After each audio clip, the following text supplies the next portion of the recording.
السلام علیکم، میں ہوں عائشہ ذوالفقار اور آپ دیکھ رہے ہیں پروگرام پاسبان اسلام۔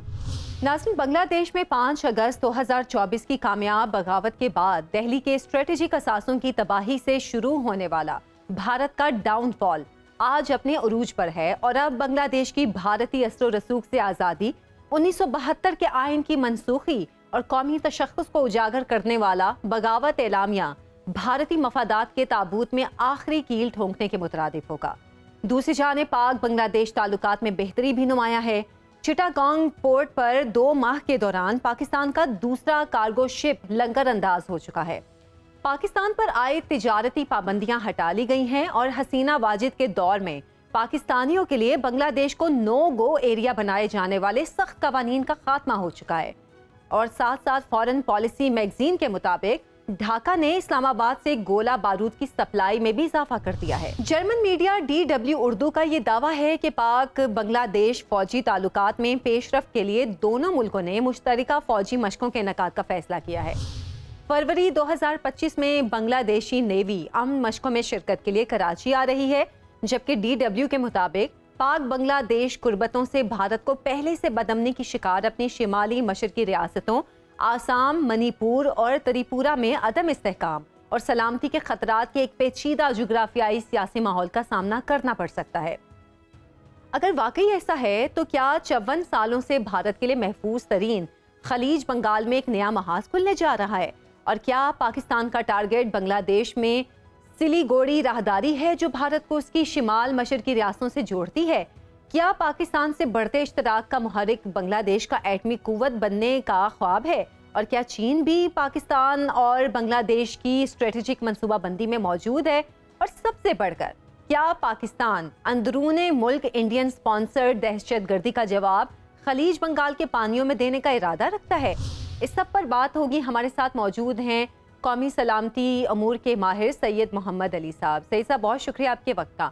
پہلے تو ہم آپ سے بنگلہ دیشی حکومت کے اعلان بغاوت اعلامیہ کے بارے میں جاننا چاہیں گے، یہ کیا ہے؟ دیکھیے، جو موجودہ حکومت اس وقت بنگلہ دیش میں برسر اقتدار آئی ہے، یہ میں سمجھتا ہوں بنگلہ دیش کی مکمل سیاسی تاریخ کا ایک اہم ترین موڑ ہے، اور اس کی بنیادی وجہ یہ ہے کہ وہ جو تمام تر مسلم اور پاکستان دشمنی پر مبنی جو نفرت آمیز بیانیے میں انویسٹمنٹ بھارت نے پچھلے 53 سال میں بنگلہ دیش کے اندر کی تھی، وہ مکمل طور پر اب ناکام بھی ہو چکی ہے، اور یوں لگتا ہے کہ موجودہ حکومت بنگلہ دیش میں اس کو اپنے معاشرے، اپنے سیاسی نظام، اپنے تعلیمی نظام سے مکمل طور پر جڑ سے اکھاڑنا چاہتی ہے۔ اور اس کا سب سے بڑا ثبوت یہ ہے کہ اب سے چند دن قبل یہ بھی اعلان کیا گیا ہے کہ ان کے کریکولم میں، اسکول کالج کے کریکولم میں بھی جو بھارت نواز بیانیہ تھا اس کو تبدیل کیا جا رہا ہے، اور ایک آزادی، خود مختاری اور اسلام دوستی پر مبنی جو سوچ ہے اس کو پروان چڑھایا جائے گا۔ اچھا سر، بتائیے گا کہ 1972 میں شیخ مجیب کے بنائے آئین کو ختم کر کے نئے آئین کی تشکیل کا فیصلہ، کیا یہ بنگلہ دیش کی جانب سے اپنے قیام کی جد و جہد کے نظریے یعنی کہ بنگلہ قومیت سے اسٹیپ ڈاؤن ہونے اور 2 قومی نظریے کی جانب واپسی کی فکری کوشش ہے؟ دیکھیے، یہ یقینی طور پہ اس بات کا ثبوت ہے کہ الحمدللہ بنگلہ دیش کی عوام کے دلوں اور ذہنوں میں 2 قومی نظریہ آج بھی زندہ ہے، اور یہ بات بتانا بہت ضروری ہے کہ وہ جماعت جس نے جد و جہد کے ذریعے سے پاکستان قائم کیا، آل انڈیا مسلم لیگ، اس کا قیام آج سے تقریباً 118 سال قبل ڈھاکہ میں ہی وقوع پذیر ہوا تھا۔ تو یقینی طور پہ وہ جو شمع ہے اسلام کے نظریے پر مبنی، اسلام سے محبت پر مبنی اور 2 قومی نظریے پر مبنی، وہ آج بھی ہمارے بنگالی بہن بھائیوں کے دلوں میں زندہ ہے، اور بھارت نے جو 50 سال اسلام اور پاکستان دشمنی پر مبنی جو نفرت کا بیج بویا تھا اور نسل پرستی زبان کے ذریعے سے ہمیں دور اور تفریق کرنے کی کوشش کی تھی، یہ موجودہ حکومت یقینی طور پر ان تمام منفی اثرات کو زائل کرنے کی کوشش کرتی ہوئی نظر آتی ہے۔ سعید علی صاحب، اس سب کچھ کا محرک کیا ہے؟ کیا بھارت کی پروردہ ریاست بن کر رہنے کے بارے میں بنگلہ عوام کی سوچ مزاحمانہ ہے، یا بھارت سے 54 سالہ تعلقات کا ناخوشگوار تجربہ اس کا سبب ہے؟ دیکھیے، میں سمجھتا ہوں دو وجوہات ہیں جس کی وجہ سے بھارت کا اثر و رسوخ بتدریج اور روز بروز بنگلہ دیش کے اندر کم ہو رہا ہے۔ پہلی بات تو یہ ہے کہ جو ہمارے بنگالی بہن بھائی تھے، جب انہوں نے آزادی حاصل کی اور بنگلہ دیش کو قائم کیا، تو ان کا یہ خیال تھا کہ وہ اپنے حقوق اور آزادی اور وسائل کو بہتر انداز میں استعمال کر سکیں گے، لیکن ان کو افسوس ہوا کہ وہ حقیقت میں ایک طرح سے بھارت کی ایک طفیلی ریاست یا پراکسی بن گئے، اور بنگلہ دیش کی سیاست میں ان کی دفاعی اور خارجہ پالیسی پر بہت گہرا اثر بھارت کا نظر آنے لگا، جس کی وجہ سے ان کو یہ حقیقت کا ادراک ہوا کہ پاکستان سے دوری، اسلام سے دوری اور بھارت پر انحصار کرنا ایک غلطی تھی، جس کے تحت اب وہ اس غلطی سے موجودہ حکومت جو ہے اپنے عوام اور خصوصاً نوجوانوں کی مدد سے نکل رہی ہے، اور دوبارہ سے اپنے ذہنوں اور دلوں کو بھارت کے اثر و رسوخ سے نکلنے، اسلام اور پاکستان کے قریب لانے کے لیے وہ کارفرما نظر آتی ہے۔ اچھا سر، بنگلہ دیش اور پاکستان کے بڑھتے تعلقات یقینی طور پر بھارت کے لیے پریشانی کا سبب ہیں۔ اگلے ماہ وزیر خارجہ کا ڈھاکہ کا دورہ بھی ہے، جو 12 سال بعد ہونے جا رہا ہے۔ اسٹریٹجک چینجز سے بھارت کے لیے خلیج بنگال میں نئے طوفان کا خدشہ ہے، یا بھارت اسے مینج کر پائے گا؟ دیکھیے، بھارت نے پاکستان کے خلاف نفرت میں 53 سال طویل انویسٹمنٹ کی ہے اور اربوں ڈالر اس میں لگائے، لیکن یہ خوشائند بات ہے کہ ہمارے بنگالی بہن بھائی حقیقت کو بھانپ چکے ہیں۔ بھارت کی مسلمانوں کے درمیان زبان اور نسل پرستی اور کے ذریعے سے نفرت کا بیج بونے کی جو کوشش اور سازش ہے، اس کو سمجھ کر اس کو ناکام بنانے کے لیے کوشاں ہیں، اور پچھلے چند ماہ کے دوران پاکستان اور بنگالی جو ہمارے بہن بھائی ہیں وہ کافی قریب آ رہے ہیں، اور ہر شعبے میں وہ ایک دوسرے کے ساتھ تعاون بڑھا رہے ہیں، چاہے وہ فنون لطیفہ ہو، تجارت ہو، تعلیم ہو، فن و حرفت ہو، صنعتی شعبہ ہو، اور دفاعی شعبے میں بھی بہت وسیع امکانات موجود ہیں دونوں ممالک کے ایک دوسرے کے قریب آنے کے۔ تو یقینی طور پہ یہ ایک طویل سفر ہے اور ایک خوشائند تبدیلی آ رہی ہے، لیکن دونوں ممالک کو تصویراتی اور دفاعی اعتبار سے قریب آنے میں کچھ وقت لگے گا، لیکن ہم اس سفر کی جانب اب گامزن ہو چکے ہیں، اور انشاءاللہ ہر گزرتے روز کے ساتھ ہم ایک دوسرے کے مزید قریب آئیں گے، اور بھارت کے لیے اس خطے میں اس کی جو اصلیت ہے، دہشت گردی کو سپورٹ کرنے کی، مسلمانوں کو رنگ نسل زبان کے نام پہ لڑانے کی، اس حقیقت کو بنگلہ دیش اور پاکستان دونوں کے مسلمان نہ صرف سمجھ چکے ہیں بلکہ اس کا تکلیف دہ تجربہ بھی کر چکے ہیں۔ اچھا سر، بنگلہ دیش میں پاکستان کا بڑھتا نفوذ بھارت کے لیے الارمنگ ہے۔ دہلی کا اپنی شمال مشرقی ریاستوں سے زمینی رابطہ ڈھاکہ کے مرہون منت ہے کہ بنگلہ دیشی بارڈر سے ایک مختصر راہداری بھارت کو منی پور، تری پورہ اور آسام وغیرہ سے ملاتی ہے۔ دیکھا جائے تو بھارت کے لیے کافی معنی خیز صورتحال پیدا ہو رہی ہے۔ دیکھیے، اگر تجارتی، سیاسی اور تصویراتی اعتبار سے دیکھا جائے تو یقینی طور پہ بنگلہ دیش کی موجودہ حکومت بہت بڑے پیمانے پہ بھارت کے اثر و رسوخ سے نکلنے کے لیے کوشاں نظر آتی ہے۔ اس ضمن میں نہ صرف پاکستان کے ساتھ ان کے دفاعی، سیاسی، معاشی، تجارتی اور صنعتی تعلقات میں پیش رفت نظر آ رہی ہے، بلکہ چین کے ساتھ بھی ان کے تعلقات میں ایک خوشگوار تبدیلی آ رہی ہے، اور تجارتی سطح پہ بھی وہ بھارت کے اثر و رسوخ کو کم کرنے کے لیے کارفرما نظر آتے ہیں۔ تو میں سمجھتا ہوں کہ یہ تمام تبدیلیاں جو پالیسی میں ہیں یہ دیرپا اور دور رس ثابت ہوں گی، اور بتدریج بنگلہ دیش کے عوام نہ صرف سیاسی، آئینی بلکہ سفارتی اور دفاعی اعتبار سے اور تجارتی اعتبار سے بھی بھارت کے اثر و رسوخ سے نکلنا چاہتے ہیں، اور پاکستان، چین اور دیگر اس خطے کے ممالک کے تعاون سے میں امید کرتا ہوں کہ اس کوشش میں بھارت کی سازشوں کے باوجود وہ کامیاب ہوں۔ سید علی صاحب، خلیج بنگال میں نیا اسٹریٹجک محاذ اگر قیاس سے بڑھ کر ایک حقیقت ہے تو کیا اس کا مقصد انڈو پیسیفک ریجن میں امریکہ کی جانب سے بھارت کو دیے گئے واچ مین کے کردار کو کاؤنٹر کرنا ہے؟ دیکھیے، یہ ایک حقیقت ہے کہ بھارت جو ہے اس کے حوالے سے امریکہ میں یہ توقع پائی جاتی ہے کہ وہ پورے ایشیا پیسفک کے اندر چین کے خلاف ایک اس کا ہراول دستہ ثابت ہوگا، اور چاہے وہ سیاسی میدان ہو، دفاعی میدان ہو یا معاشی میدان ہو۔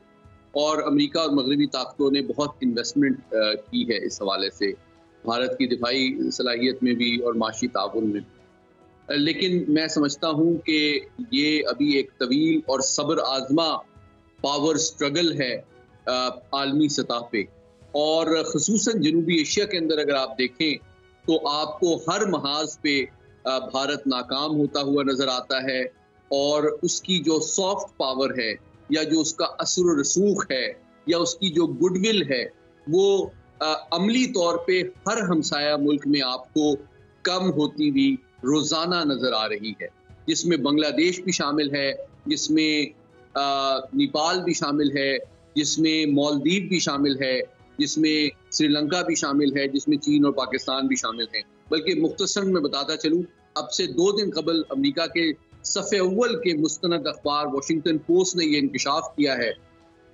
کہ بھارت نے جو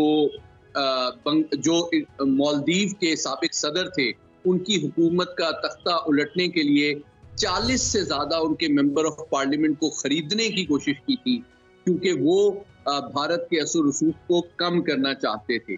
تو یہ جو بھارت کی کوشش ہے کہ وہ سیاسی نظام میں تقریباً تمام ہمسایہ ممالک کے اندر مداخلت کرتا ہے، یہ وہ حقیقت ہے جس کو تمام ہمسایہ ممالک بھاگ چکے ہیں، اور بتدریج اس کے شر سے بچنے کے لیے مل کر بھارت کو اس خطے میں یوں لگتا ہے کہ آئسولیٹ کیا جا رہا ہے۔ بہت بہت شکریہ سید محمد علی صاحب، ہمارے ساتھ موجود تھے، اپنا تجزیہ پیش کر رہے تھے۔ ناظرین، خلیج بنگال کے پانیوں میں ابھرتے نئے چیلنجز اور مغربی میڈیا میں جگ ہنسائی، ہمارے پڑوسی ملک کی قسمت آج کل الٹ پھیر کا شکار ہے۔ اس پہ بات کریں گے ایک بریک کے بعد۔ ویلکم بیک ناظرین، واشنگٹن پوسٹ نے اپنی ایک رپورٹ میں انکشاف کیا ہے کہ بھارت پاکستان میں دہشت گردی کی کارروائیوں کے ذریعے ٹارگٹ کلنگ میں ملوث ہے۔ بھارتی ایجنسی را نے اجرتی قاتلوں اور افغانی ہتھیاروں کے ذریعے پاکستان میں کم از کم 6 افراد کی ٹارگٹ کلنگ کی، جبکہ را کینیڈا اور امریکہ میں بھی ٹارگٹ کلنگ کی کامیاب اور ناکام کوششوں میں ملوث رہ چکی ہے۔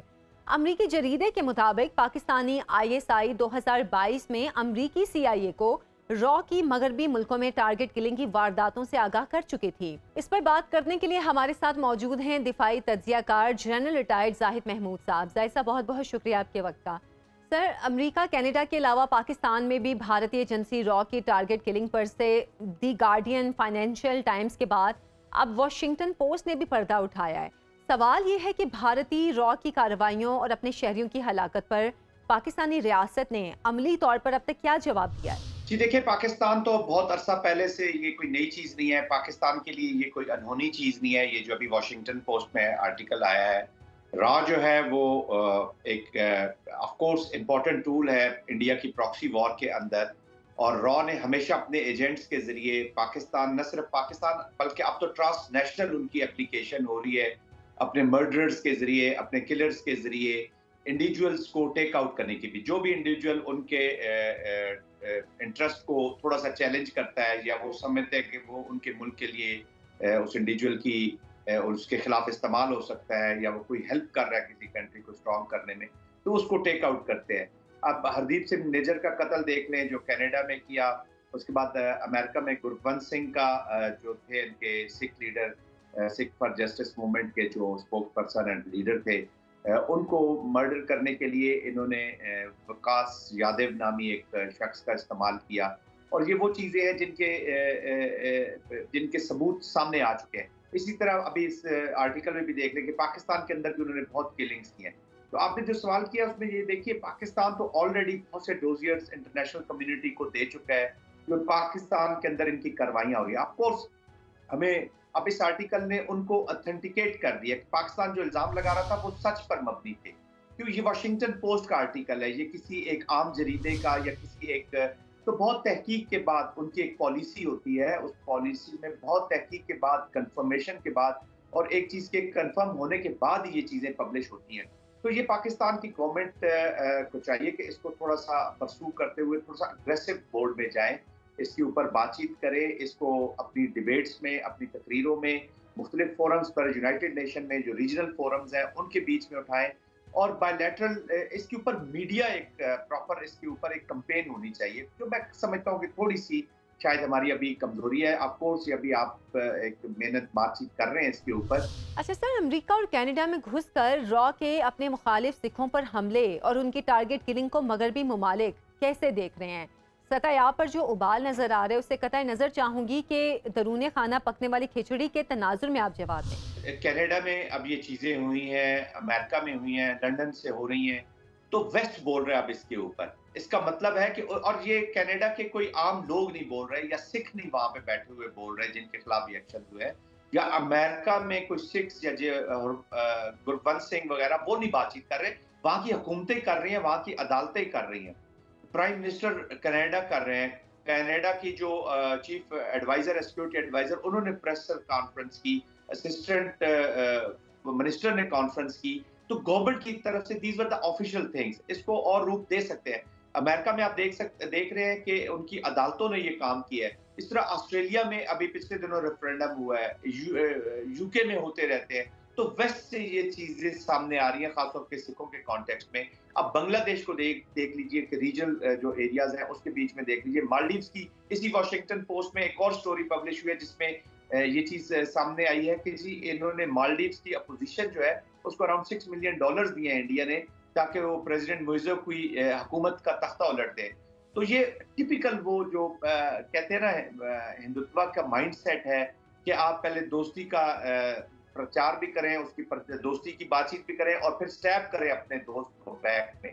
تو مالڈیوز کا اس کے اوپر آرٹیکل, تو یہ انٹرفیئرنس اب ان کی ایک گھمنڈ کی صورت میں ایک اپنے اندر وہ اپنے آپ کو سمجھتے ہیں کہ ہم کہیں بھی اپنی ریچ آؤٹ کر سکتے ہیں. انہوں کا یہ پریکٹیکل انہوں نے پاکستان میں کیا, تو وہ سمجھتے ہیں کہ ہر دنیا کی ہر جگہ پہ کامیاب ہو جائے گا.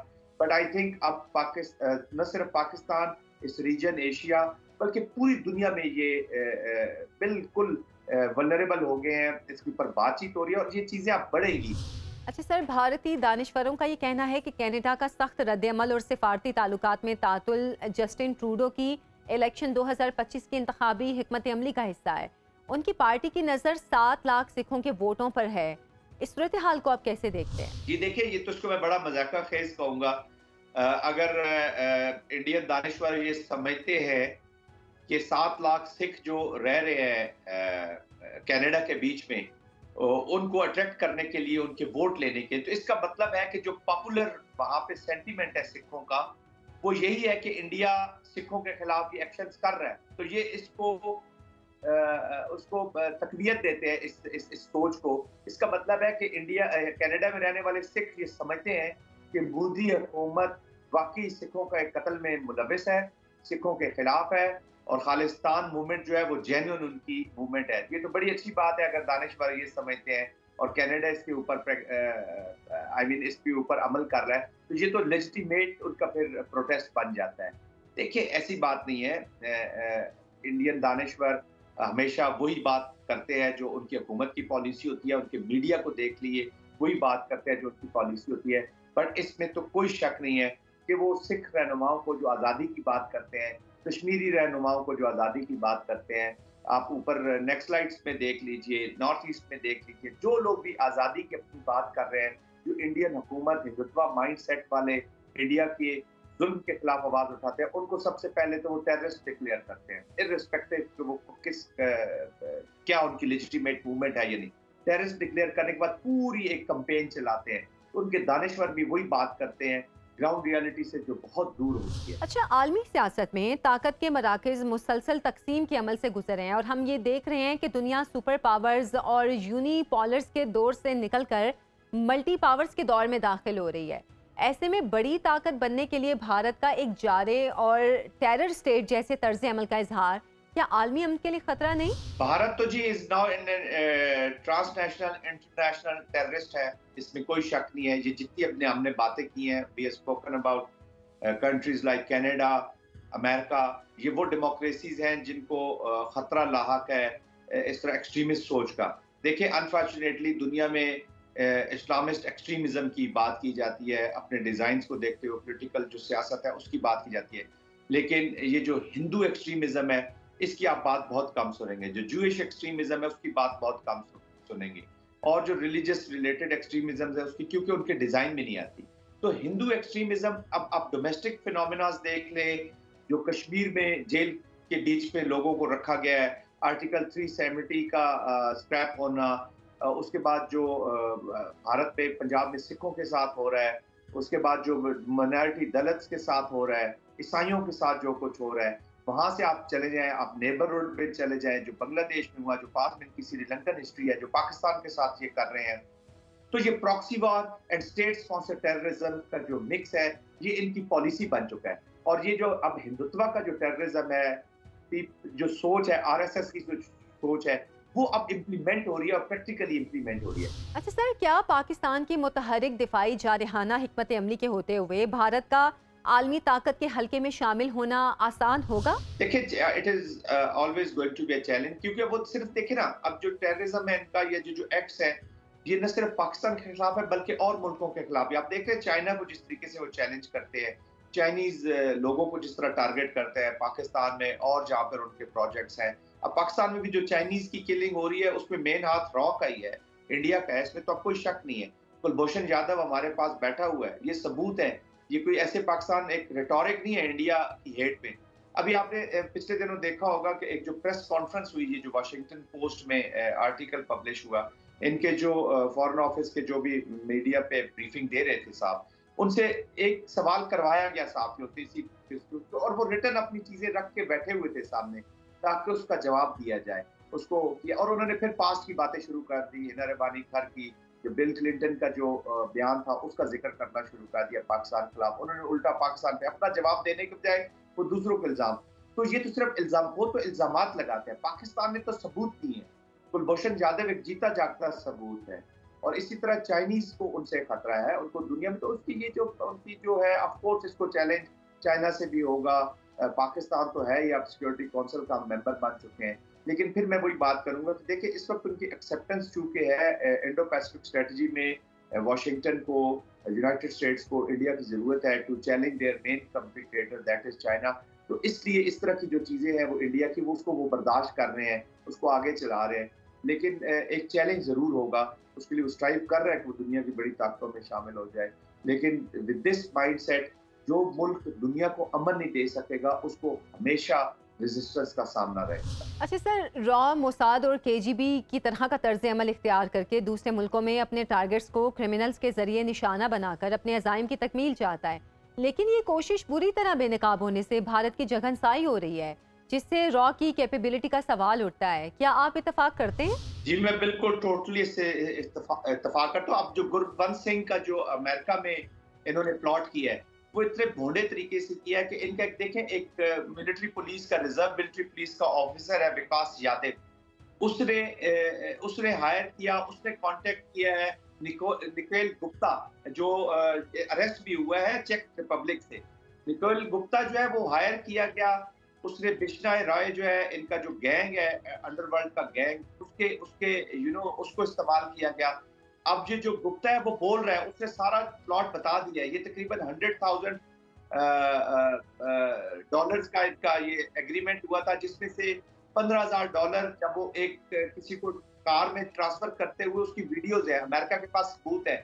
انہیں ثبوتوں کی بنیاد پر وہاں کی عدالتوں نے امپلیکیٹ کی ہے. تو یہ وہ چیزیں ہیں جو اب دنیا کے سامنے آ چکی ہے. جنگ ہسائی تو ان کی جو آپریٹ کرنے کا وہ ڈیپ اسٹیٹ جس طریقے سے کرتی ہے، جیسے را اور آپ نے جیسے موساد کا اور ان کا ذکر کیا، طرز عمل تو وہی کیا ہے. یہ 21ویں صدی ہے. دیکھیے یہ اب وہ پرانا ماضی نہیں رہا، 19ویں 18ویں 19ویں صدی نہیں ہے جس کے بیچ میں یہ چیزیں چل جاتی تھی. اب تو every thing is being watch.